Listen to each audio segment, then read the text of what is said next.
I think that it was a compounding of everything that I did to my body and how I was taking care of my body.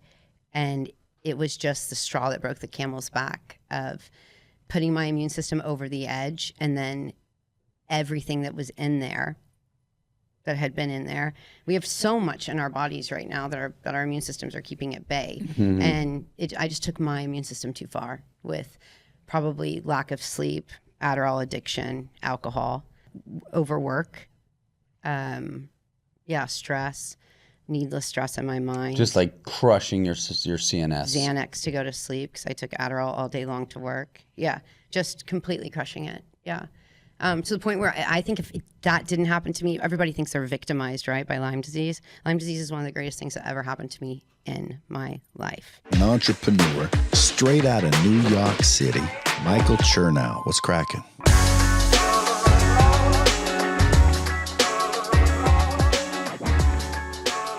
Angela, you and I have so much in common. It's like to list the things that you and I have in common would be, it's just kind of weird. We're kind of the same person in two different bodies. From Lyme disease to battling addiction to entrepreneurship to raising money for good causes that you believe in. You've had a lot of crazy things happen in your life. But I just kind of want to kick it off with Lyme disease, because that's how we were initially introduced, right? Like, I've been able to keep Lyme disease it's in my life. It shows up. I feel it right now. This morning on the train ride over, I was like feeling kind of funky. I'm like, oh man, what's going on? And then I always know, I'm like, whatever I'm dealing with, it probably is from the Lyme at some capacity. So you've kind of beaten Lyme disease.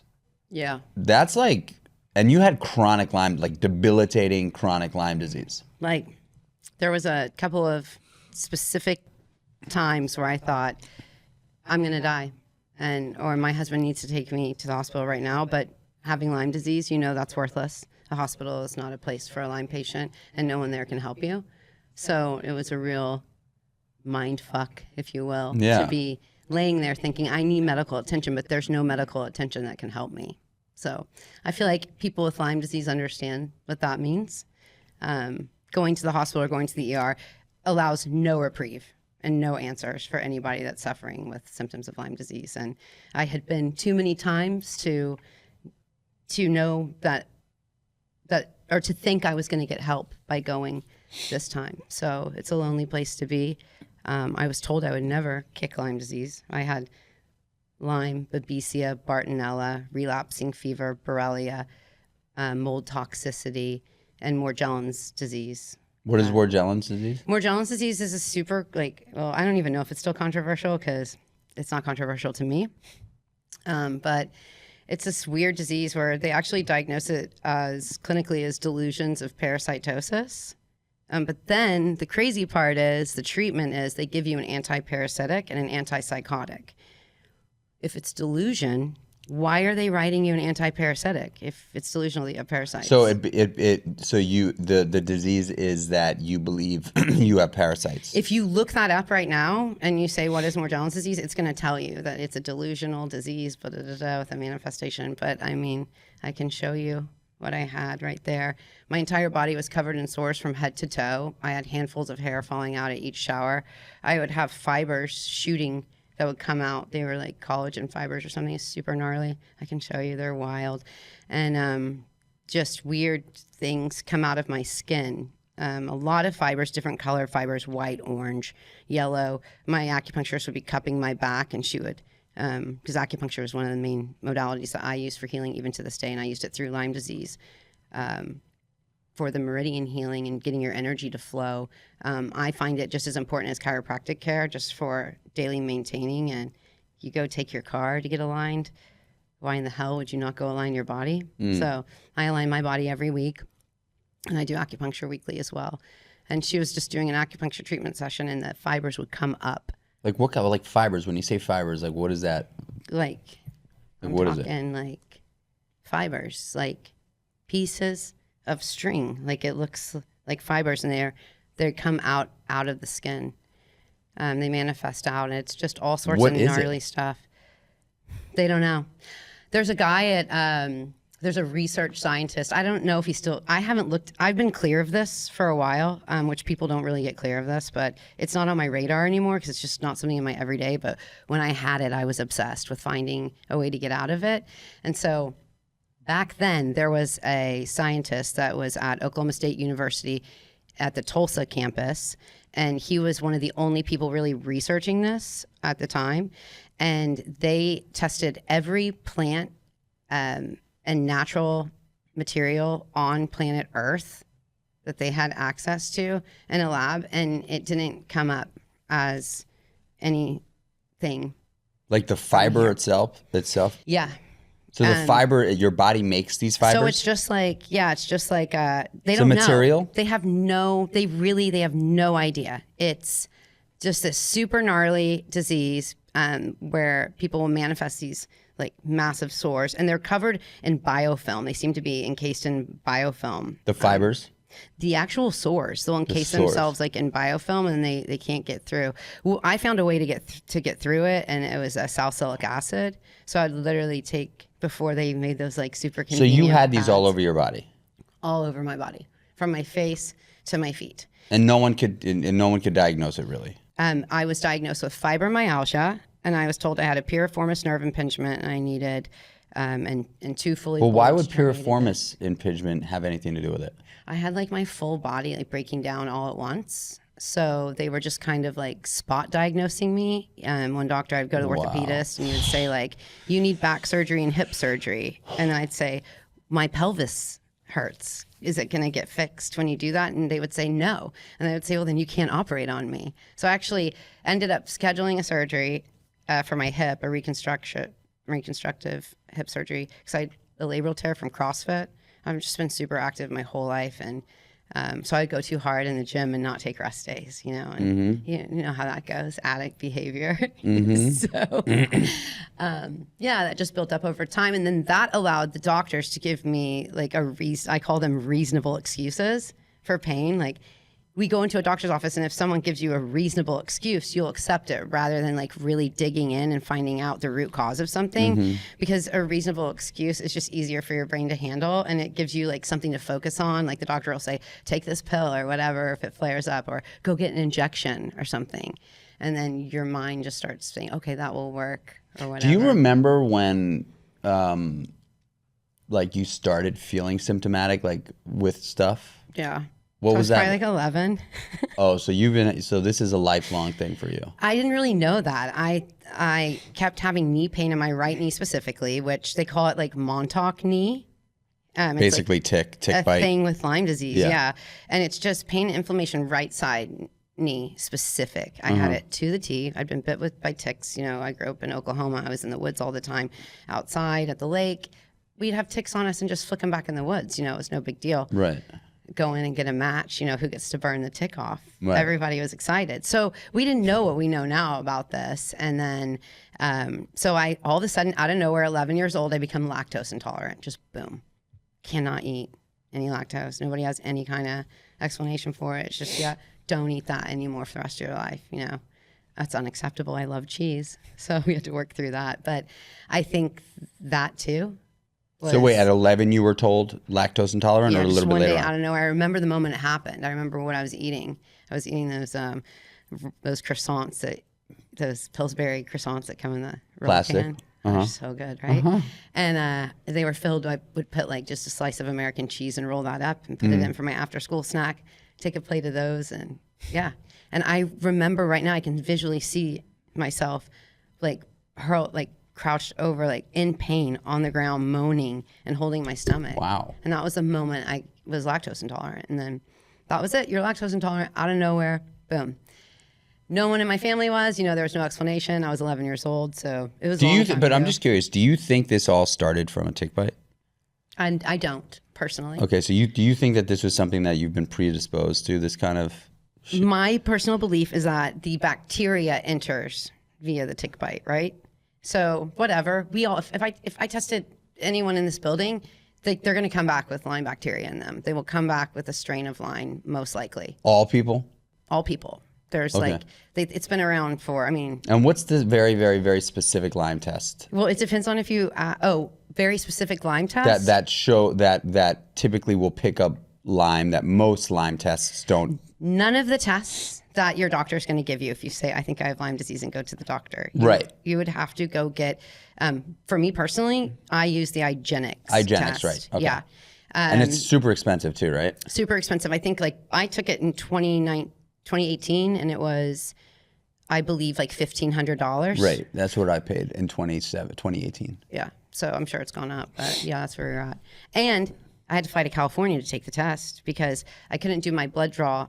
Well, first of all, the doctor was in California, but I would have had to leave the state of New York. I would have had to go to Jersey, for instance, to do the blood draw because there are certain co-infections from ticks that New York State at the time, I don't know if the testing regulations have changed since then, but you couldn't get tested for it as a New York State So resident. the doctor that I went to that said you have Lyme disease clearly described that like there is no test that your traditional general practitioner will be able to prescribe to you that will show Lyme disease. So I'm gonna send you to this like super small lab that does this test for me in the city, but New York doesn't do these tests. Yeah. So, I mean, you got a really good doctor. You got super lucky. I got very lucky. Yeah. Because sure enough, for whatever it was, 6 days later, whenever the test came back, I had four band Lyme disease, co-infections, everything. Yeah. So I asked you if you I thought gotta that this was like from a tick. So I do not, my personal belief, this is just my personal belief, I do not believe that what happened to me was a result of a tick. Maybe a tick bite could have allowed the bacteria to enter my body. Like I said, we went over, everybody's going to have Lyme disease, probably specifically band 57. But I think that it was a compounding of everything that I did to my body and how I was taking care of my body. And it was just the straw that broke the camel's back of putting my immune system over the edge, and then everything that was in there that had been in there.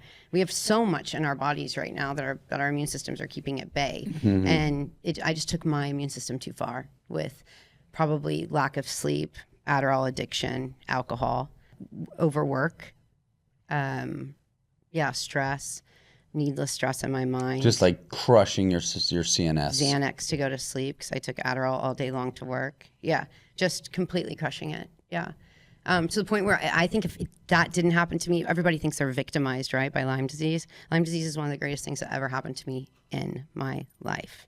If I had not gotten Lyme disease, I would probably not be sitting in this chair talking to you because I had a severe Adderall addiction, like to the point where I was, my kid had ADHD, so I could go get his pills too, and just all day long. And to be honest with you, I think that that's like probably the Adderall and then the lack of sleep and the Xanax and alcohol on the weekends and just this cycle. And then my age, I wasn't 20 anymore. So I was 38 years old when the straw broke the camel's back. It was Memorial Day, the Tuesday after Memorial Day in 2018. I was playing lacrosse with my son on a field. Even though I took terrible care of my body, I was super functioning, just high functioning, able to keep going. So no one really knew, and including myself. I stepped in a gopher hole in the middle school yard, and I tore every ligament on the top of my left ankle. And that was the straw that broke the camel's back for my immune system.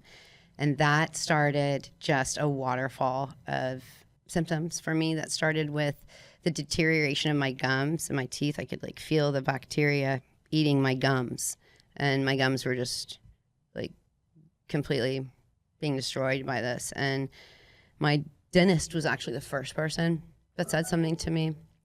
She pulled me into a room and she's like, "What's going on with you?" Because in a matter of 2 weeks, I just went from looking normal to looking like death. death, like not like death, but like, are you on drugs? You know what I mean? That kind of like, you don't look great. And I'd lost a bunch of weight just out of nowhere. And I said, I don't really know what's going on with my body. And she said, your gums are receding. I just saw you like 3 weeks ago. You were fine. You're one of my best patients. And your teeth don't look like your teeth today, which that's a huge indicator of your immune system, what's going on in your mouth. Well, I ended up losing 7 teeth from Lyme disease. I got a jawbone infection. And then after I learned about what happens when you put metal in your mouth, I had my root canals removed. I just had the teeth pulled so that I didn't have any more metal in my mouth. Like the mercury and stuff. Yeah. I mean, the mercury from the fillings and. Well, the root canal. It's root canals, or I mean, we're not here to talk about root canals, but like give them a Google. They're not great for your immune system at all, and nobody should ever get a root canal, in my opinion. But I am not a dentist, and I'm someone that decided to pull the teeth out that were root canaled. That was a better choice for me. And so you just got implants? Zirconia implants.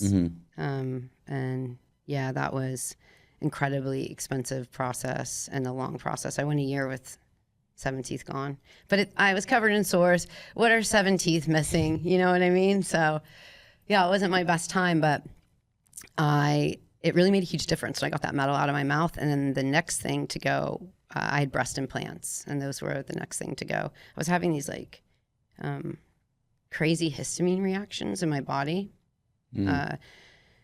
Actually just mast cell activation, where like my whole face would swell out of nowhere and it looked like I got stung by something, and that was happening in my body pretty regularly. But people always freak out with mast cell activation. They're like, oh my God, I need Benadryl.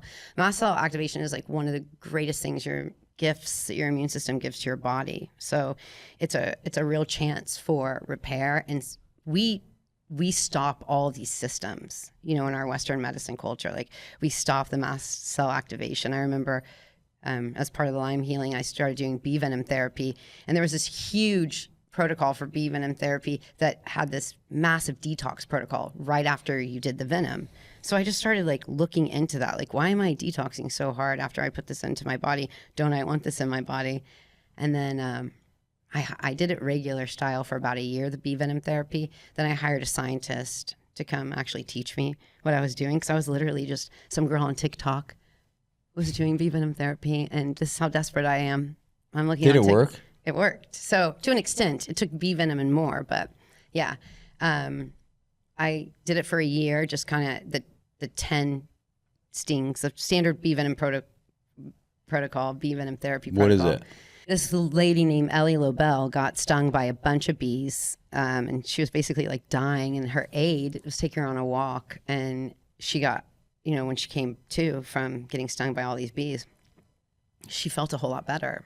So she's like credited for this discovery, although she in today's society, she's credited. The ancient Egyptians were using bee venom therapy like out the gate. So we're talking about like ancient modalities here. And then after I hired the scientist, he explained to me that we went over all my symptoms, and he said, I hate to break it to you, but 10 stings is going to do nothing for you. You need to completely eliminate your detox protocol, and you need to do 19 to 26 stings per session, and you need to do it from head to toe, because you're rampant with disease from head to toe, and there's no way it's going to hit your meridian and get you unless you do that. Who was it? And so this guy was like a holistic kind of scientist-y kind of guy? This guy was a scientist, and he was, not holistic at all. He had rheumatoid arthritis, and he had gone on a journey to heal his rheumatoid arthritis. So the weirdest thing about him, and the most holistic thing about him, was bee venom. He was just a regular dude that was a scientist that found this bee venom. If he stung himself with bees, he didn't have arthritis symptoms. So he was doing it as a maintenance protocol when I met him still. So I said to him... So wait, did he beat RA with bee venom? If he has flare-ups, he uses bee venom, like to this day. Wow. I don't know. I don't have RA, so I don't know. Okay. I don't know if you can beat RA. Does it hurt, the bee venom, when you sting yourself? Yeah. Have you ever been stung by a bee? I mean, I haven't. I mean, I've actually only been stung by a bee one time. Well, did it hurt? It did. So it hurts. It hurts. Yeah. How many, and how often are you doing it? So I was doing, mine was every, the standard protocol is every 3 days, 10. Okay. When I did that for, like I said, a year. And then I started doing, for 3 months solid, I started doing 19 to 26 every 4 days, completely eliminated the detox portion of it and just let the venom ride in me and sit. And it rebuilt, like, it was like so fast, like how fast my body regenerated. So I was doing that in conjunction with this stuff called Kambo, Kambo, which is illegal in the United States. It's probably legal in the United States because, like, it's terrible. I know all about it. Yeah. I'm hosting a men's retreat on my property in a week, and we're doing Kambo. Okay, right on. It's So my favorite. Is medicine. it? Yeah. Okay. It's the hardest, which is probably why it's my favorite. Is it hard? It is. Have you ever done it? No. Are you gonna do it? I mean, I'm you have thinking to, about it. I mean, it's not, I'm hosting this retreat. They're bringing Kambo, Ananga, and Sananga. Yeah. and Hape. Yeah. Okay, yeah. That's pretty standard, yeah. So, have you ever done Sananga? No. Oh God. Do all of those things and call me in the morning. So they're not psychoactive though, right? No. They're not psychoactive. None of those, the things that you mentioned are. They're all from, 2 are from plants. And the first one you mentioned, Kambo, is from the giant green monkey frog that resides in the Amazon. And the waxy secretion from it, it's actually, when it has a stress response, it secretes this wax. And that is what they take off of it, and they put it on a stick, and it dries on a stick, and they wrap it in a plantain leaf. And you, in our case, they send it to the white people. And then you put it on like a burn, you burn, right? Yeah. It's a little root. It's super small. I don't know. I've got some burn marks on me right here. Yeah, they're just like little dots. 4 is like what I would say the standard dose would be. But I've ridden with it anywhere from, I've done 11 dots at once. And for my training, because you just have to like get a feel for the medicine. I would not recommend that. It's not necessary. But what is it? What's on this stick, right? Peptides. Isn't that all the rage right now? Is that what it is? It's peptides. So, isn't that cool? So okay, so you're doing bee venom, you're doing Kambo, and then what? Oh, and then I'm like, all right, You're starting to feel getting better? some traction here. Now, before this, I spent $150,000, and I did every Western medicine protocol that they had to offer me, and more. And most of it was off-label use. Nothing was covered. I did like IV therapy for 5 months. I did HBOT treatment in conjunction with the IV therapy, sauna, infrared sauna, a complete change of diet. I started eating Ayurvedically for my dosha.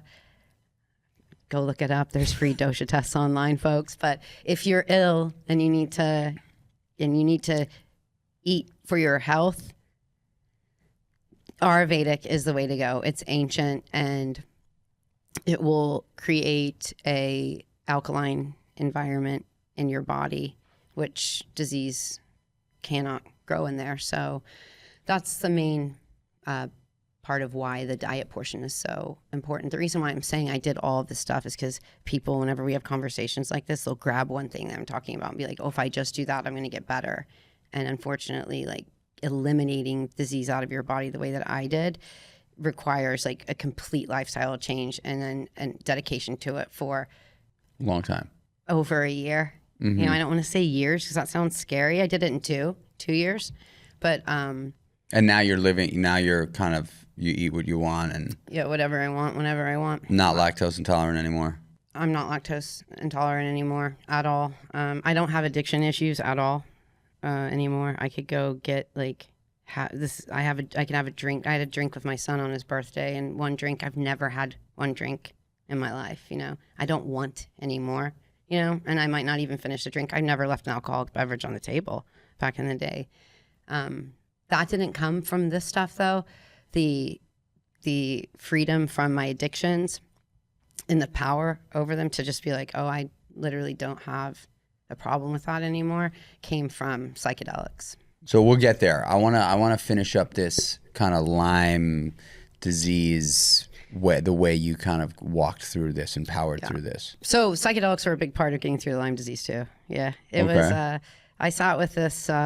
It just I wasn't trying to get free of any of my addictions. I wasn't trying to not take Adderall ever again at all. It just happened for me because I didn't want it anymore. It just was simple as that. Like something shut off inside of me that didn't want it anymore.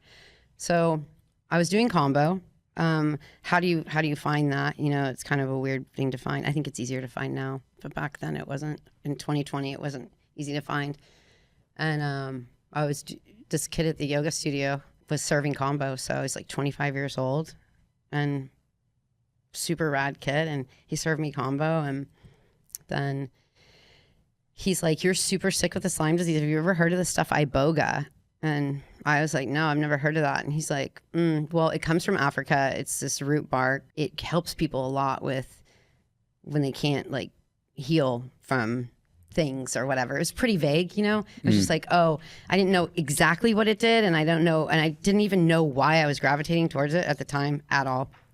But I said, I am totally miserable. I have massive suicidal ideations right now. I'm a burden on my family, and I have nothing to lose. It's either I'm going to go to Germany and try this experimental Burning thing. from the inside out thing, right? Like I remember hearing about that. for 80 grand, or I'm going to try this for $1,500 in my living room. So I was given one order by my husband when he was still alive, and I was fighting with this, and he said, or fighting Lyme disease, and he said, I don't care what you do.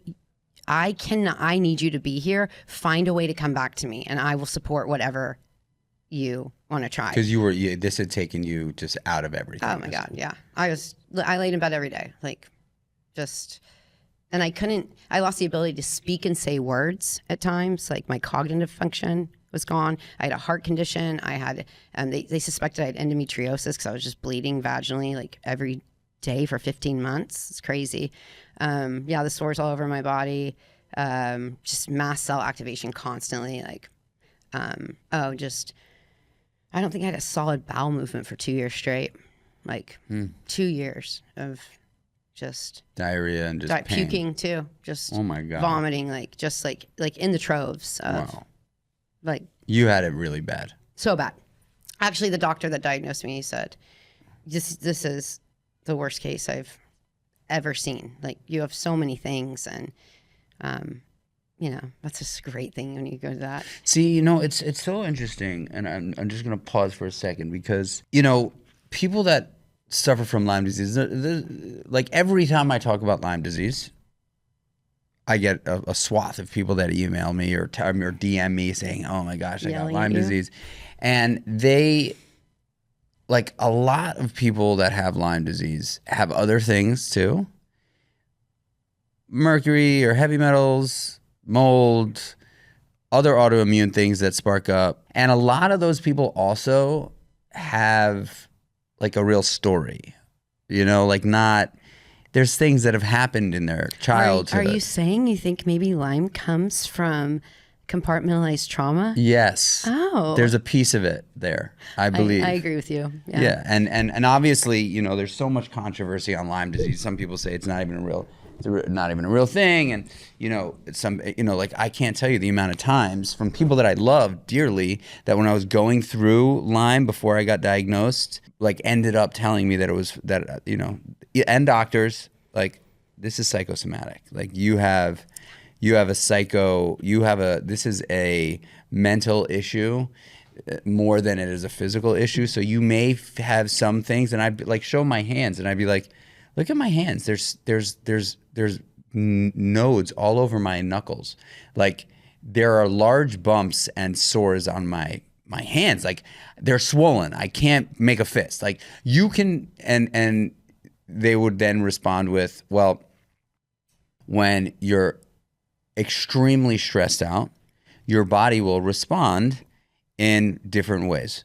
And swelling, and skin irritation could be one of those ways. And I'd be like, look, I'm just, I don't know what you want me to say. I don't know like why you're forcing me to feel like I'm crazy.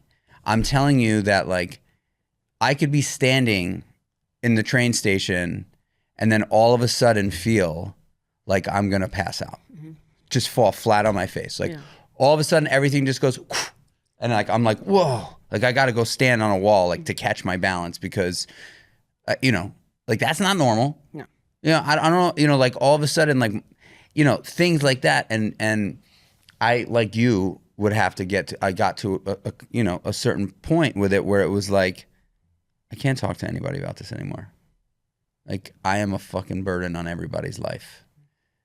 I don't want to complain about my problems to anyone anymore. So I'm just going to keep it. And everyone's sick of you. Everyone's sick of me. Like sick of hearing about you. Sick of hearing about the shit. Like, and I know there are people listening to this podcast right now who identify with this. And it's hard, right? Because for people that don't have experience with this, God bless you all. Like it sucks to be in a spot where you know shit's going down inside your body, outside of your body, affects like head to toe.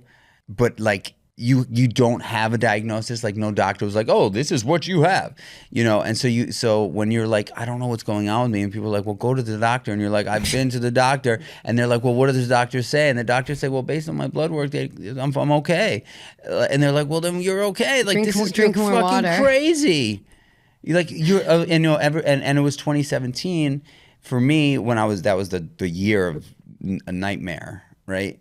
And they were like, you know, you've opened up 7 restaurants in the last 5 years. Like, slow it down, dude. Like, that's obviously a part of this. And they're probably right. Like, there was definitely a lot of stress in my life, you know.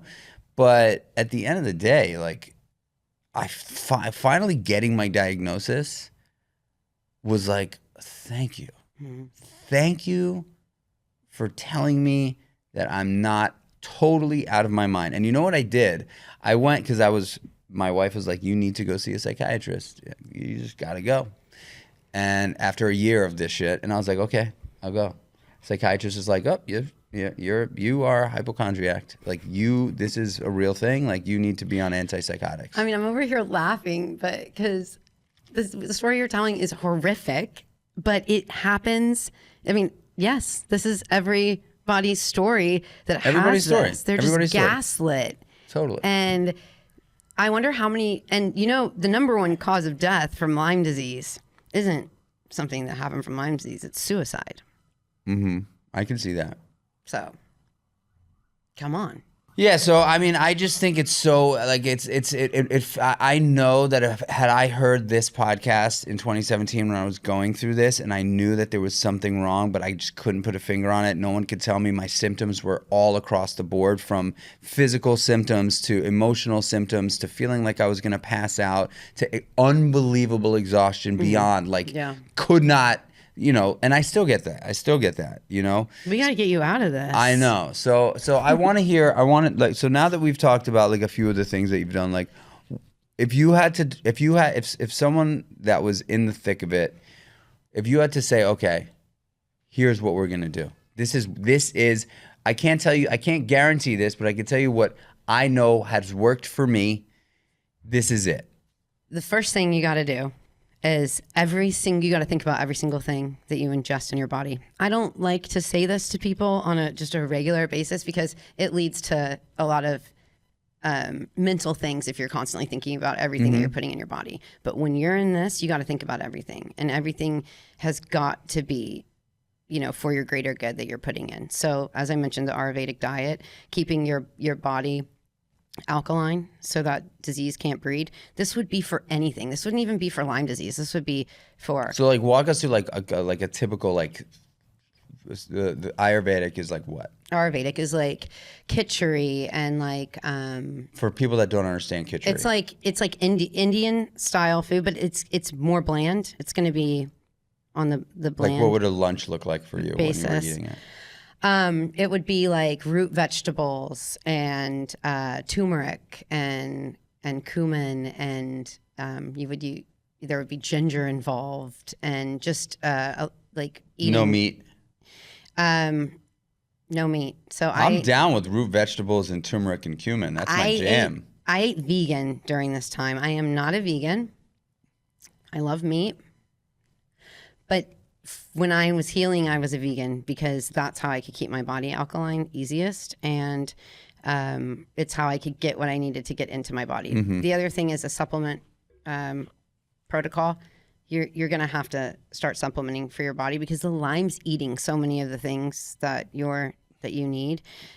So that you have to go to a nutritionist for to get a supplement protocol. You have to know what you're dealing with. There's so many co-infections with Lyme disease. You have to know what co-infections that you have so that you can properly treat them. And then there's an order to it.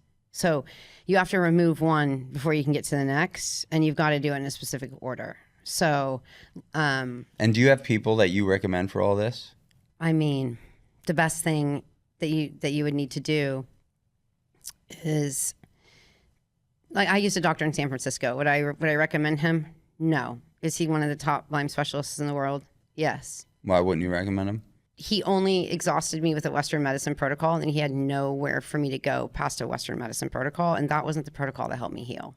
So, was it a lot of antibiotics that you were doing? Yeah, antibiotics, like tons of ivermectin, Mempron, like antiparasitics, and heavy antibiotic protocol. And he told me that it was going to be 5 to 9 years before I would get it under control. So, so back to our discussion though, diet change, like major, you just got to do it. And you have to do it for like a year. Like, it's not just like a quick thing. The other thing is what you're drinking, what's coming into your body. We actually started we didn't have the money to put a high-end water filter. It's like 10 grand on the house that we needed to hydronate the water and everything. Mm-hmm. So we went to out on Long Island. There's these places called Fountain Water, pH Fountain, and we got a subscription service. And my husband went and got the water every week, gallons of water, and that's what we did while I was healing. I've since saved up the money for that water filter, and it's on my house now. I also put that water filter on my business, and I have 3 water. If you're drinking a coffee from my coffee shop in Long Beach, New York, it is triple filtered.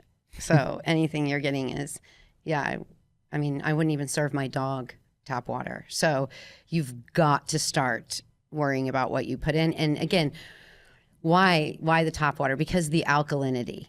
You need your body to stay alkaline, and you can't do that if you're drinking city tap water. It's just it's not going to be alkaline. So that's the important part. Okay, so you get your nutrition, your supplementation, and your water intake or any kind of like beverage intake under control. Yeah. Then what?